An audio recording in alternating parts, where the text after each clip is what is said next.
There's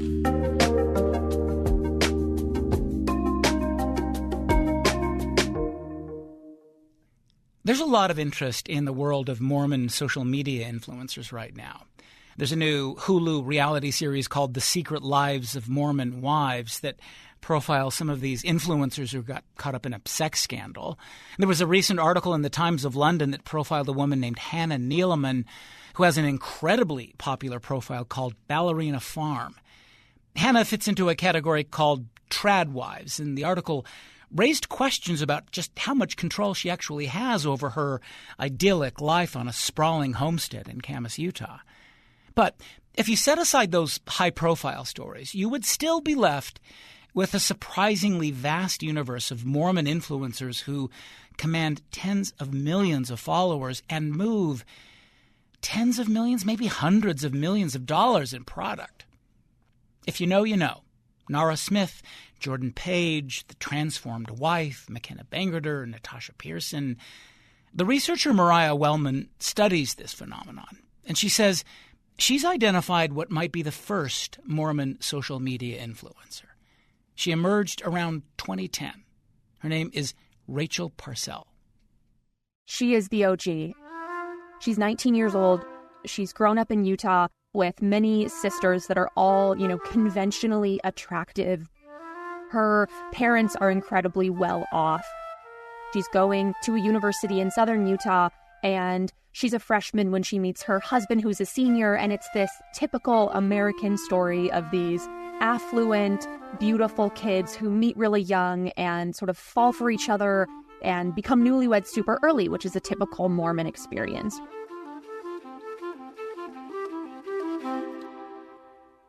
And so they want to go on their honeymoon, and Rachel wants to sort of keep track of what's happening on her honeymoon, on all of these travels with her family and friends through a WordPress blog. This is before Instagram, before TikTok. And she's sort of creating this personal journal, somewhat of a digital diary full of photos from her honeymoon and sort of musings about what it's like to be a newlywed and to be traveling with this man that she's really just most recently met. And at the same time, in the early 2000s, we're seeing the LDS Church urge people to sort of create faithful blogs. Use your hands to block and text message the gospel to all the world. Influencers today don't talk about this as much, but it was pretty common for Mormon bloggers at this time to showcase their faith and their family life and values, and basically become what I would consider to be digital missionaries for the faith. But what was happening was, while Rachel was talking about her experiences, almost the entire group that was following her was actually interested in what she was wearing and where she was getting those clothes. And this sort of previews what ends up being a huge sort of expansion in what will later become the influencer industry.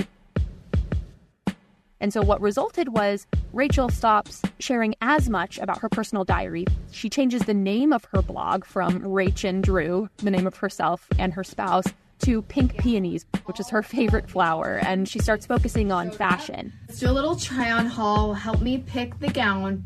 And at the time, while her blog was taking off, this first one is... She also was approached by what would become one of the most lucrative businesses in the fashion influencer world, called Reward Style. Online, this was my favorite one. That provided affiliate links where content creators could receive a cut from every sale that came from their content. Okay, I love the back of this one. And for Parcell, this means that she can sort of monetize her daily looks by linking to clothes and her accessory items. I need a spray tan so bad. Okay, this is my last. Where her audience could click those links, buy those items, and Rachel would get a kickback from that. Those are all the dresses. Let me know which one's your favorite and which one you would wear to the wedding. And in less than 4 years, she became one of the most successful bloggers of the time. And in 2014, she is one of the first, if not the first, to bring in $1 million or just under $1 million. And now, a decade later, she has a multi-million-dollar business. I think what's so interesting about Rachel is, even at the beginning, when she was able to sort of build a brand off of being a Mormon newlywed, but also reaching people who were not part of the Mormon faith, right? Which was part of what initially church leaders had asked of these young women.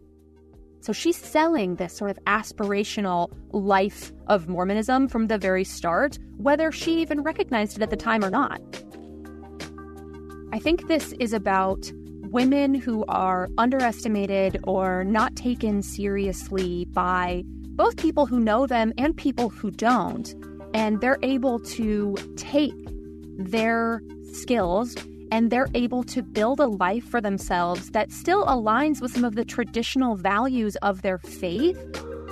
They're able to align themselves and say, I can stay home, I can be a fantastic mother, and I can build a business, become a primary breadwinner for my family, and still serve myself in a way that makes me feel fulfilled while also serving my God.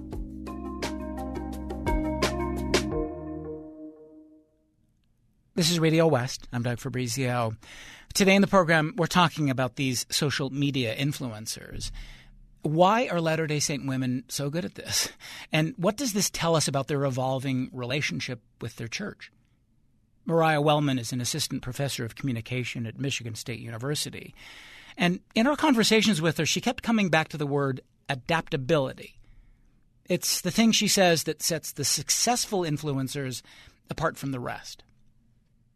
Take, for example, a quote-unquote regular everyday person.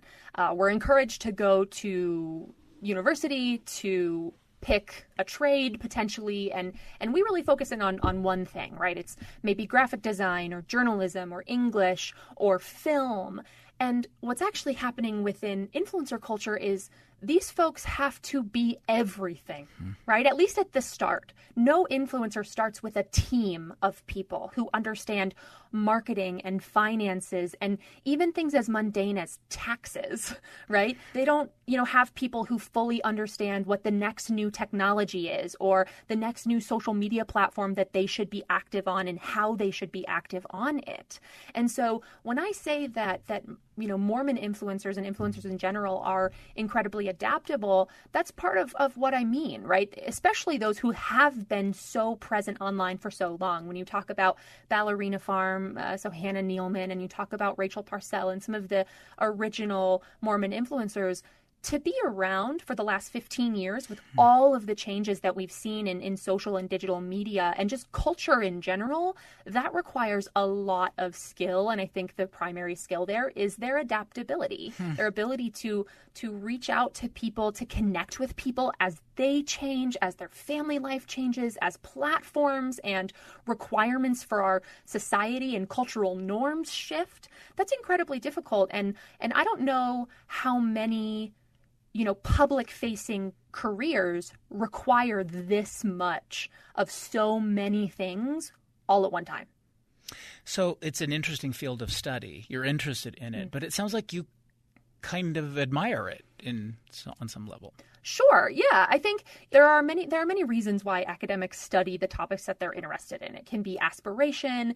It can be critique. It can be anger, right? There are all these reasons why we study what we study. And I enjoy the critical aspects of my work. I also really enjoy thinking about my work as playful as well, right? To keep me from becoming too cynical about what's going on in the world, because as many people probably could tell you, if you spend your entire day on social media or you study influencer culture, you can get down some pretty gnarly rabbit holes. Yeah. And there are times where I have to step away, especially, in Mormon culture, we've got the story of Ruby Franke, which we're not really talking about today, but that was something that was on my radar for quite some time. And the issues within Mormon culture and Mormon influencer culture, rather, and the focus on child labor and child privacy. There are some heavy pieces to this industry, like any industry. But I think when you're talking about it sort of broadly, it's important to maintain a little bit of lightness, and the way that I'm able to do that is through being respectful and admiring sort of the parts of this career that I do recognize as difficult and valuable and worthy of recognition by folks in academia, folks in industry, and just audiences in general. Can we sort of define our terms for a second here? Like, what is a Mormon influencer? I guess the question is, do you know a Mormon influencer right away? Like, can you spot it? And what does it look like, one of these accounts? Yeah. So that's a fantastic question. It used to be quite easy to, pull out the example of a Mormon influencer. Typically, they're living in Utah. We even see sort of at the beginning a lot of Mormon influencers that actually live in Hawaii. There's a BYU campus there. They're usually young. They have longer hair. They're married early. They have quite a few kids in a short period of time. The mom usually stays home, cooks the food, and cleans the home and takes care of the kids while the husband goes to work. They go every single Sunday to church. They usually have a lot of family-oriented sort of activities that are ongoing.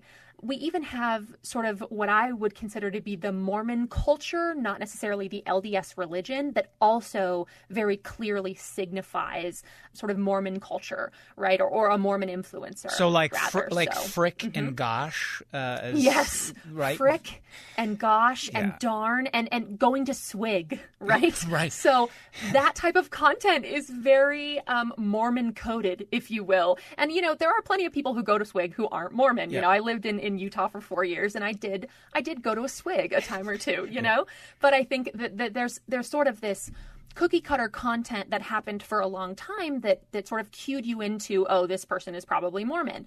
Now, not so much. There are people who still fit into this sort of cookie cutter space, but there are also other Mormon influencers who have sort of expanded outside of what we consider traditional Mormon culture, right? We have women who have stopped wearing garments, right? We have women who have separated from their husbands or have started their own businesses. Women who, are showing more of themselves on the internet, like in bikinis or shorter shorts or drinking coffee, it seems. Exactly. And they're sort of shifting and sort of openly or not so openly, right?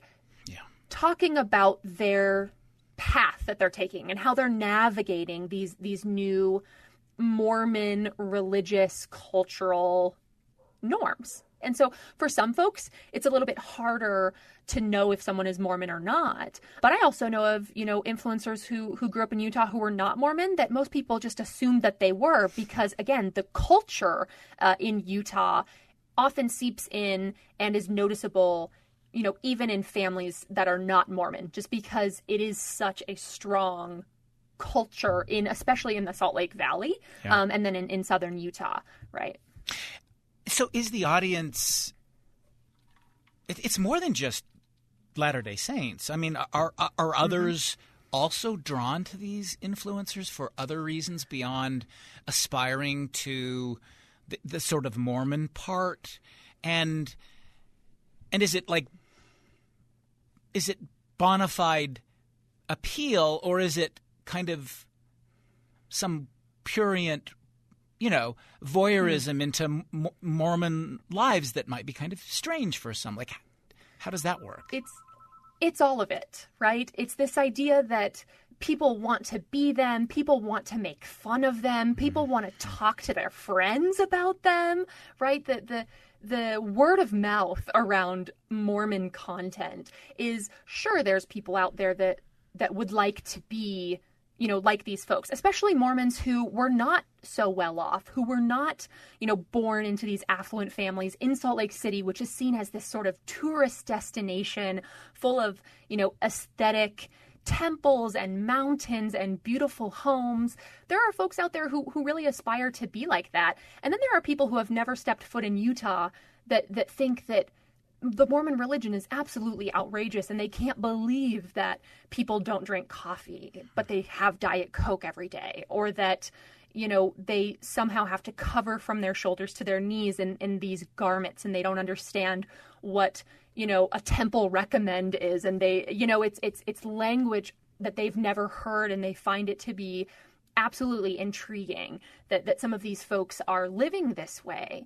And, I think that's why, part of the reason why Mormon influencers are so successful anyways, is they've come up with this, or they have this ability rather, to appease all different kinds of audiences and to draw in all different kinds of people.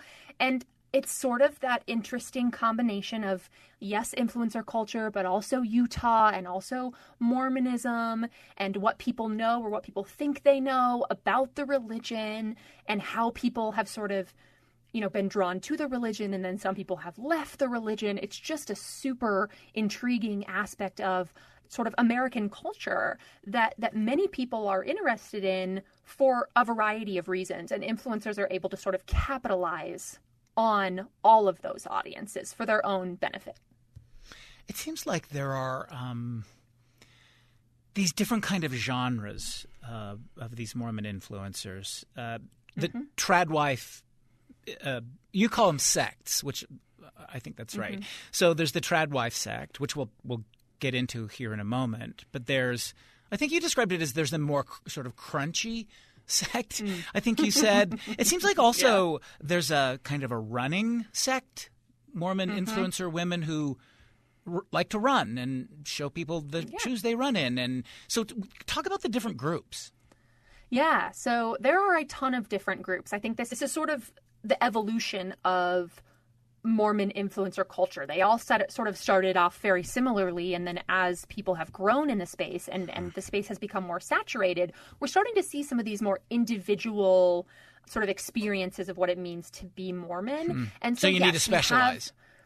Pretty much, right? And that's what, most social media experts will tell you. Like, if you want to become a content creator, you have to have a niche. And I don't know that Mormon content creator is necessarily a small enough niche anymore, right? So you have the Mormon tradwives, which are very sort of the fundamentalist space. You have the crunchy Mormons, which are like, the hiking and the sort of camping and the making their own granola kind of people, right? And then you have the sort of really affluent, really wealthy, fancy Mormons, right? The ones who wear Louboutin shoes to church and wear the matching clothes. Yeah. And then you have the sort of the like health and fitness Mormons. So Rachel Parcells' sister created a sort of fitness brand that is fairly popular in Utah. She has her own gym now, and that is still very much in line with Mormon culture in that, a lot of people are brought up thinking that they need to really treat their body well, and part of that is eating well and exercising, right? And then you've got sort of this new iteration of Mormon culture, which are like the TikTok moms, right? The people who are very much sort of inspired by what goes viral on TikTok. And that kind of goes into this conversation of how has the sort of medium changed when it comes to influencer culture, and how we've seen sort of this shift from more long form content where people can really share about the type of Mormon that they are, to what is going to get clicks, what is going to get people interested in what I'm doing within 30 to 60 seconds on TikTok. And that's where we sort of get into this contemporary Mormon influencer that is all about sort of the shocking, garish, outrageous types of content that they know people are going to be drawn toward. Why are there so many Mormon influencers out there? I mean, one of the first reasons seems to be cultural. I mean, it may not explain everything, but one of the things you've written about is that Mormon folks are interested in memory keeping. And this seems to sort of get at that. Explain this idea of memory keeping. Yeah. So, there are three questions that people often ask. I think they usually ask one and assume that I'm going to answer all three of them, right? But there's one that's, why are so many influencers from Utah, right? There's another that's, why are so many Mormons becoming influencers? Like, what draws them to be an influencer? And then the third question is, why and how are they so successful? Because just because somebody creates content around Mormon culture doesn't necessarily mean that they're going to become a successful influencer, right? I think that especially now that the space is more saturated, it's becoming more difficult for women, especially in Mormon culture, to become successful. But as far as why do they want to, I think you're exactly right that there is sort of this history of what women were charged with doing in the nuclear Mormon family. And one of those things is memory keeping, holding on to photos and writings from the past. This extends all the way back to when the Salt Lake Valley and parts of Utah were first inhabited by Mormons. We have diaries and journals that women were in charge of sort of maintaining as the Mormon faith was really established.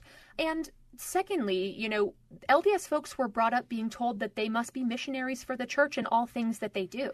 So for Mormon women, being able to take the photos and the videos of their family, to write about their experiences like Rachel Parcell did on her honeymoon, and be what I would consider to be, digital missionaries for the church, plus make money, why would they not try to do that, right? When they can align themselves with those traditional Mormon values that they hold dear, like staying home and taking care of their kids and creating this, safe, soft, aesthetic home life, but also being able to bring in some money while holding on to their family memories, it feels like a win-win in a lot of ways. So one of the questions you were asking is why Utah? And I guess one of the answers is, well, this is the epicenter of Mormonism. It's the capital of Mormonism. That may explain some of it. But I also wondered, what does this reveal about the way Mormonism is practiced here in Utah versus maybe elsewhere? Because you say here in Utah, it seems like they practice Mormonism in a different way, and that may in some way contribute to, I don't know, the interest or the success? Yeah. What are you getting at there? Absolutely. I think that there is a difference in my mind and in the work that I've done between the LDS religion and Mormon culture as it is practiced in Salt Lake City and in other areas of Utah. Because it is the epicenter, because, Salt Lake City is considered to be this sort of tourist destination, and it is seen as this place where dreams come true and like-minded community exists, and you can be close to all of these religious sites and religious leaders, that it is much more present in the lives of Mormons than it might be if you were Mormon and you grew up in Ohio, right? There's a separation there between some of the lives of Mormons in Salt Lake City, where they can see everyone from their church on a daily basis, and they can run into a church leader at the grocery store, or they hear about church leaders in politics every night on the news. There's sort of this ever-present feeling of Mormon culture and reminders of their LDS faith on a daily basis in Salt Lake City and in Utah, whereas elsewhere that's not as common. And so it feels like a very smooth transition to take their daily life, which is truly very intertwined with Mormon culture, and start to share about it online. Mariah Wellman, she's an assistant professor in the College of Communication at Michigan State University. She studies social media influencers and the wellness industry. We'll take a break, come back in a moment. You're listening to Radio West.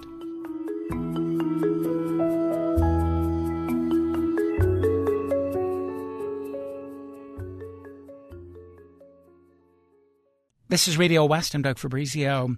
Today in the program, we're talking about the interesting universe of Mormon social media influencers. People like Nara Smith and Hannah Neeleman and Amber Fillerup. They've racked up tens of millions of followers, and they're making millions and millions selling apparel and repping brands. Our guest, the researcher Mariah Wellman, says not all of these influencers have been content just showcasing their faith. She says many of them are adapting to a contemporary form of LDS influence. She says it shows this diversification of what it means to be a Mormon woman. So let's talk about how this works. That is, the actual delivery of this content, the kind of technique or performance. And it gets at this thing that you had mentioned to us, front staging the backstage. Tell us how that works and what that is.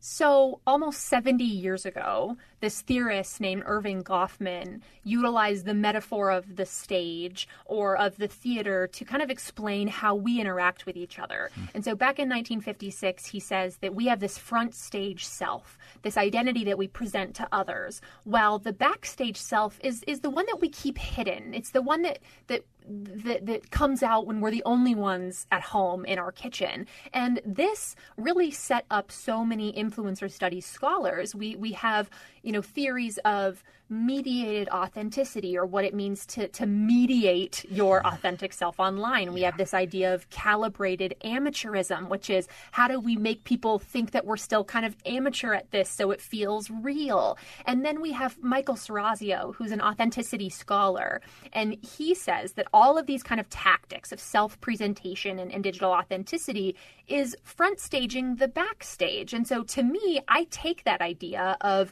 taking what we usually keep hidden and putting it at the forefront as a way of showing audiences the real person, the real Mormon woman behind the scenes.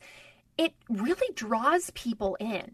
It really makes people excited, and it makes them feel, that they're sort of getting an inside look. It feels, quite voyeuristic at times that somebody who is not Mormon, who has never been to Utah, who's never been around Mormon culture, gets to feel like they're learning about what happens behind closed doors, about, watching the backstage as if it was the front stage. And that is a tactic that happens so often in influencer culture, but is especially impactful for Mormon influencers. Because we want to see behind the scenes. Big time. I think everybody is a little bit nosy, right? I think everybody is a little bit interested in people and in lives that we don't know and we've never been exposed to. And so when you do have such an interesting area of our culture like the LDS religion, where folks have either never been exposed or they've only seen, a couple of TikTok videos, they're really drawn in because they've never heard of a religion that says no coffee. They've never really heard of a religion where they have to wear these special garments underneath their clothes every single day, all of the time. These people who are not part of Mormon culture are like, well, I want to consume more of that content. It can be because they might aspire to that. It can be because they think it's a little bit weird, Yeah. Okay, so to the question then of how they managed to be so successful, what's the gift that they possess? Now, I think there are a lot of things here, I'm sure. A few come to mind. There's some kind of charisma. There's certainly some, they have good taste. They have a fashion sense. They're beautiful. That seems to be a characteristic, I suppose. But it's got to be more than that. They have some real marketing chops, it seems. Yes, they do. I think that there are a couple reasons why Mormon influencers become so successful, right? We can kind of separate it a little bit too. Why are they so likable to audiences, right? They've sort of cracked the code when it comes to formulaic content creation that entertains people for a variety of reasons, makes people believe like they're getting an inside look into a life that they maybe will never be able to live. And the content they create is beautiful. These women are beautiful. Their kids are beautiful. Their homes, But also, what I think people forget to talk about is they're so likable to brands and to platforms because for the most part, their content is typically safe. It's typically lower risk than your average influencer because the content that's being made by folks like Hannah of Ballerina Farm is almost guaranteed to be family friendly with little risk of something controversial kind of coming to the surface later that could damage her brand and damage the commercial brands with which she is working. Brands are, quick to hop on the influencer marketing train, but they've realized that when you attach yourself to an individual who can be flawed in certain ways, that can reflect poorly on your brand. But if you work with a Mormon influencer that has a history of consistent, family-friendly, aesthetic, beautiful content and very little scandal, then that is a great deal for that brand. And then that allows the creator, the Mormon influencer, to continue creating content. And part of success is one's ability to maintain it over time. We have plenty of folks who have, grown really quickly. For example, in 2020 during the COVID-19 pandemic when people were getting onto TikTok. But if they're unable to establish their brand and to make themselves desirable to brands that might offer them products or services in exchange for financial compensation, they can't continue doing that because ultimately, Mormon influencers do have another job. They're taking care of their children. Some of them are actually going to an office. They're taking care of the home. And so in order for Mormon influencers to be successful, they have to continue to be likable for brands. And that leads to a sort of sustained success that I think people are less likely to talk about, on top of family-friendly content or content that is a little bit interesting, or again, the only word that's coming to my head is outrageous, is sort of picked up in the algorithmic culture of the online space today as well. And so that leads to more eyeballs on their content, more followers, more comments, more saves, more shares, and then, again, a greater reason for brands to want to partner. How much money can you make doing this if you're good at it? So much. Multi-millions per year. It takes a little bit of time, right, for that consistent type of money to come in. And that is not to say that all influencers who have millions of followers make millions of dollars, which is why I think we go back to your point of a lot of these Mormon influencers have to have some level of business or marketing success. And I do know from some conversations that I've had that some of these women do rely on each other, and they also rely on their husbands who maybe did go to business school and are working in these more traditional settings to support them. And most of the influencers who have been around forever, like Rachel Parcell, will also have people in her corner who have these kind of skills, who will help her sort of navigate the trends. And again, that's not every Mormon influencer. There are many out there who are still extremely successful that do not have agents or lawyers or business managers in their corner. But the ones that do are definitely utilizing that support to keep themselves in the public eye and to keep being financially viable. So what happens when you step out of that safe? So if a brand thinks, oh, you're a Mormon influencer, you're beautiful, your daughter is beautiful, you dress in the same clothes, that's a safe space. What happens if you step outside of that? Let's talk about what seems to be the questions that come up with as these influencers do evolve to, just beyond just kind of one-dimensional caricature to something, more engaged in social issues and maybe even activism. Rachel Parcell's evolution seems to be a good way to talk about that, because you say she's changed a lot over time. Yeah, she has. It's been a decade since she first made her, $1 million in 2014. And she runs a multi-million-dollar business now. And her multi-million-dollar business includes her online content and her clothing line that was originally really geared toward Mormon mothers, appropriate church dresses and skirts and things like that. But she's also been quite outspoken with the fact that she doesn't wear garments anymore. And she doesn't homeschool her children, and that she has been quite outspoken with her distaste for Donald Trump, right? We saw it in 2020 after January 6th that quite a few Mormon influencers came out and called the folks that stormed the Capitol a mob and said it was terrifying and hoping that people would sort of stay safe, right? And even previous to that, election day, Rachel Parcell was very outspoken with the fact that she wasn't going to vote for Donald Trump. She didn't appreciate his comments and it didn't align with sort of her values. And she got a lot of pushback. A lot of influencers got that sort of pushback because before that, the expectation was that influencer culture is a place to escape, to be entertained, to be inspired, not necessarily to engage in politics or what people assume to be political issues. We've seen a huge change in the last 4 years, especially since sort of 2020, with influencers engaging in political discussions on their platforms. But before then, unless you were truly a political or a political adjacent influencer, you weren't really talking about who you were voting for or the overturn of Roe v. Wade. And Rachel Parcell has talked about both of those things. And some folks have stood by her and some folks have not.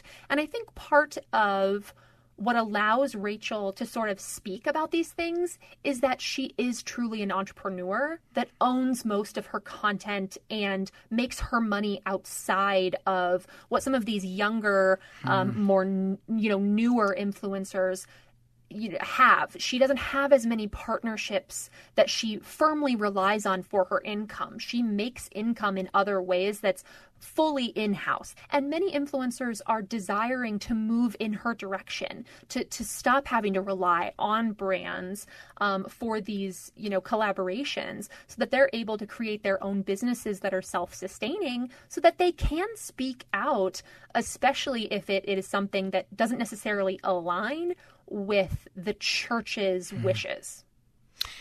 I think it's so interesting when a Mormon influencer stops looking like a conventional Latter-day Saint. That, as you say, she starts to wear what Orthodox Latter-day Saints would describe as inappropriate clothing, like, a bikini or clothes that clearly show she's not wearing temple garments. Or that they get breast augmentation, or some of these other things. And you say that Rachel, for example, and others, here's the word adapting again. They're adapting to what you describe as this kind of contemporary form of Mormonism. And so what does this tell us about what contemporary young Latter-day Saint women are thinking about the strictures of Orthodox Mormonism and the way they want to live their lives? Yeah, I think that contemporary Mormon influencers and contemporary Mormon women are starting to come to terms with the fact that maybe the culture in which they've been brought up does not align with their values today. That they want to be able to live their lives in a little bit more of a liberal manner, and that maybe them being taught that they should hide their bodies is not actually a feminist action, and that they can be more open and choose how they can act and what they can look like, that allows them to kind of serve and honor themselves while also serving their religion. Saying, Mormon women used to have to be this, right? And align themselves with the church in this way. And now we want to say, who are you to tell us who a real Mormon is, right? Who are you to, be the one that speaks directly to God and facilitates my relationship with my God and can tell me what's going to happen to me? I think there are quite a few Mormon women who are sort of pushing back on some of these more traditional beliefs about Mormonism and the role of women, and that's what we're really seeing kind of come to the forefront now is a lot of these Mormon women are saying, I'm gonna make my own path. I'm going to pave my own way forward, and no one is going to tell me that I'm not Mormon because of the way that I live my life, if I believe that I am Mormon. That's Mariah Wellman. She studies social media influencers and the wellness industry. We'll take another break. Come back in a moment. You're listening to Radio West.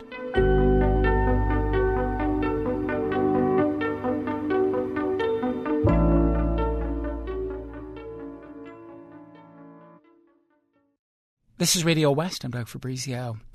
Today in the program, we've been talking about Mormon social media influencers and asking, why are Latter-day Saint women so good at this? Because they're really good at it. And what does this phenomenon tell us about their evolving relationship with their church? We have with us Mariah Wellman. She's an assistant professor of communication at Michigan State University.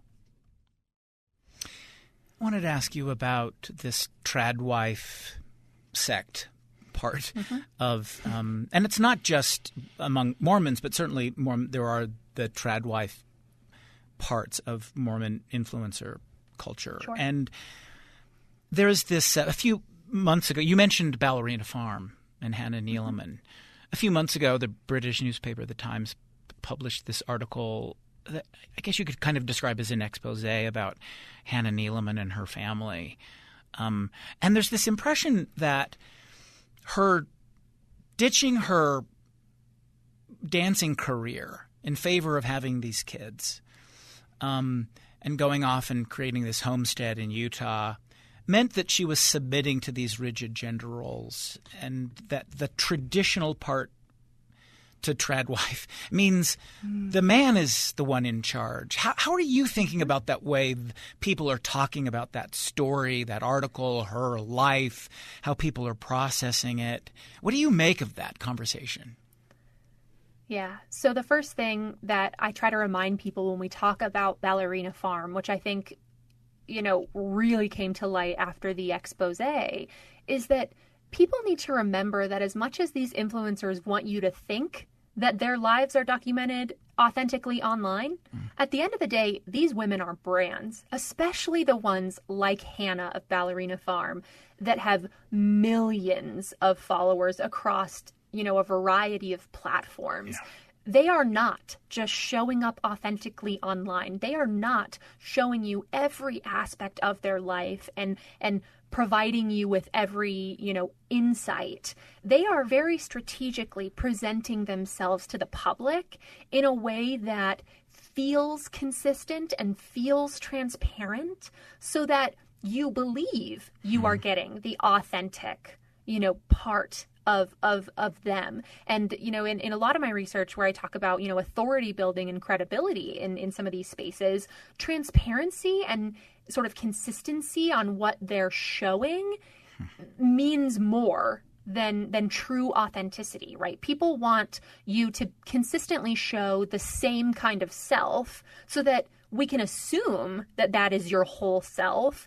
And then you're being transparent strategically with the things that sort of interest your audiences most. And I think when that expose came out, people were shocked to believe that Hannah Neeleman might have other aspects to her life and that she's not a one-dimensional person and that her leaving Juilliard could be because of a variety of things. And they, they have a hard time believing that someone who could have been really successful in this dance space and going to Juilliard would never choose to come home and to raise her family. And part of that goes back to the beginning of our conversation, which is people devalue the work of women. People devalue homemakers. They devalue, memory keeping and the hobby turned career of influencer culture. And people make judgments on what they deem to be valuable. And they might hide behind the fact that, they don't want Hannah Neeleman to be pushed down by her husband. And maybe they don't. But I think a lot of it is also tied up in what it means to be a feminist woman. And people have to remember that feminism doesn't say women can't stay home. It says that women can choose what they want to do. And so we hope that Hannah Neeleman would have chosen to raise her family. And just because the audience wouldn't have chosen that for her or wouldn't have chosen that for their own lives doesn't mean that what she's doing is bad. And it also, we can't make that judgment when we don't know and will never know the full story of who Hannah Neeleman is. It would not shock me if we see 10% of her life. Yeah. How many of these Mormon influencers are still practicing Latter-day Saints as far as you can tell? Because it seems like that's one of the things that plays out on these platforms is their relationship with their church. And maybe part of the interest is, I don't really care about your relationship with your church. I just want to know where to get the dress. But maybe some of it is. How much of that plays into all of this? And are these women like how important is the Mormon brand to this? And when you stop being Mormon or stop talking that much about being Mormon, will that affect the bottom line? Yeah, it really depends on what their overall goals were and the ways in which they are communicating with their audiences. So for someone like Rachel Parcell that really hasn't spoken much about her Mormonism since, the mid 2010s, I think people are less interested in that. That's not to say that she doesn't still post her weekly Sunday morning church outfit photos with her children on her front porch, because she does. Yeah. And that sort of solidifies that she still is going to church, whether or not that means she's a, quote unquote, true practicing Mormon by whoever's yardstick that they're measuring it by. Yeah. But there's sort of this consistent sort of affirmation that she's still going to church. And then there are the Mormon women who are very much in this sort of traditional, almost fundamentalist space that are constantly talking about their Mormon faith and their Bible study and all the things that they're doing. And I think if they were to move away from that, they have sort of two options, right? You can go the entire opposite direction, which quite a few influencers have done, which is I'm now going to create anti-Mormon and anti-LDS content and give you all the secrets about the religion and all the reasons why I left. Or I'm going to just create content in an entirely other way and never really acknowledge the fact that I left the church. And for some women, that works. But for many, they almost have to go into this like anti-Mormon space in order to continue to see that sort of money come in and the audiences be interested in their content. And again, I don't want to generalize and say that all influencers who leave the Mormon church must talk about their decisions to leave in order to be popular. But that's what I'm seeing, is that the ones who maintain their popularity over time are usually because they're starting to engage sort of different audiences. They still are maintaining an audience of people who think that Mormonism is a little bit weird, right? A little bit out there and very different from what they're used to. But now, instead of attracting, devout Mormon followers, they are attracting previously devout Mormon followers and having these sort of conversations and connections that are being made through experiences that were not so great about the Mormon church. And they're able to sort of build communities around those more negative experiences. And that really draws people together. It seems like a platform, or this has the potential to be a platform for people who are just super judgy. Because I'm wondering how many, sort of active Latter-day Saints are looking at the content of some of these influencers and saying, she's not really wearing her garments, it doesn't think, or not here. And is that a wine glass? And wait a minute, that hot beverage there, is that coffee or, whatever it might be? Do you see that? Oh, yes. Yeah. Yes, I do. And there's a lot of judgment and critique that goes on. And I think we see this in other religious spaces too. There's been plenty of work kind of on the evangelical woman, right? Or the sort of far right conservative influencer as well. But in Mormon culture, you definitely see that. You see folks who consider themselves to be true devout Mormons commenting on posts and videos. It's sort of having to sort of state their own opinions and beliefs onto another person and sort of wondering out loud whether or not that person is following the rules that they would follow. And there's a lot of that conversation happening online and off. Where is all of this headed, as far as you can tell? Because it seems like it's not going away. No, it's not. I think, again, I'm going to bring up my favorite word, which is the adaptability of influencers in general, of Mormon influencers. I think that we're going to kind of continue to see a separation between the more conservative influencers who are inspired by the trad wife trend and maybe are drawn to kind of the nostalgic traditional path.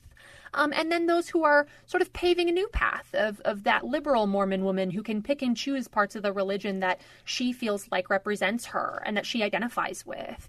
Again, I think we're going to continue to see an increase in content from women who were Mormon influencers or were just Mormon women who weren't influencers, who have chosen to now leave the church and are becoming influencers because of their anti-Mormon content. I've seen an increase in influencers who left the church 10 years ago that didn't really talk about it then, but are talking about it now. We're seeing sort of this larger trend of being open about leaving something that was so ingrained in you. And, people talking about how leaving the church means potentially, leaving their family or leaving the town they grew up in. And that kind of content is really engaging audiences, and people are really identifying with that kind of content. And I think we'll continue to see more of it.